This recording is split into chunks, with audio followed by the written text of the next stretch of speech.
In a world filled with noise, chaos, and constant distraction, what does it truly mean to be strong? Not just in body, but in mind and spirit.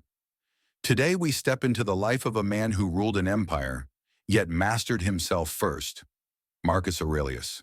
A philosopher, a warrior, a ruler, but above all, a man who sought wisdom in every moment.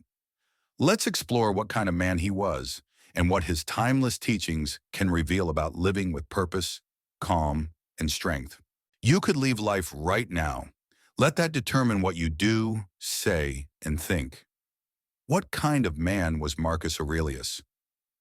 He ruled the most powerful empire in the world, and yet he never ruled for power's sake. He sat on a throne, but never let it raise him above others. He wore the crown lightly, because he knew the true battle wasn't out there. It was within. Marcus was a Roman emperor, yes, but more than that, he was a philosopher, a seeker, a man who walked through storms with a quiet mind and a steady heart. He didn't try to escape the chaos of life. He met it face to face and learned to remain still inside it.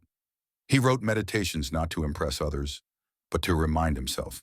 They were notes to the soul, words scratched down between battles, intense, on borders, in silence. This wasn't fear, it was awareness. Marcus knew every moment wasted in anger, complaint, or distraction was a moment stolen from our brief and precious time here. He often asked himself, is this essential? Not just in matters of the state, but in life. He understood that clarity comes when we strip away the non-essential, when we stop chasing more and begin seeking enough. So he practiced restraint. He walked through palaces with the same calm as he would walk through a quiet garden, because the man who needs less is never owned by what he has. He was not perfect. He struggled with anger.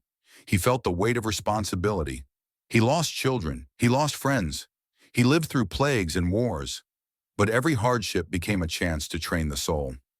The impediment to action advances action. What stands in the way becomes the way. This was his lens. Not, why is this happening to me? But what can I learn from it? When others sought praise, Marcus reminded himself, ambition means tying your well-being to what other people say or do. Sanity means tying it to your own actions. He believed in doing good quietly, without need for applause, because the reward for living well is peace, not popularity. He believed in waking up with purpose, in being useful to others, in meeting injustice, not with rage, but with reason. When you wake up in the morning, tell yourself, the people I deal with today will be meddling, ungrateful, arrogant, dishonest, jealous, and surly, but none of them can hurt me. He knew the world could be cruel, but he also knew that we control how we respond, that nothing robs us of peace unless we allow it. So what kind of man was Marcus Aurelius? He was not just a ruler of nations, but of himself. He understood that a calm mind is stronger than a sharp sword, that stillness is not weakness, it is power under control, that true greatness is not found in dominance, but in discipline, and maybe in our busy lives. In a world addicted to more, noise, speed, and distraction, we can take a moment to ask, like Marcus did, is this essential? Maybe we can pause, breathe, reflect, not to chase perfection, but to return to what matters, to live fully, to live wisely, to live inwardly strong.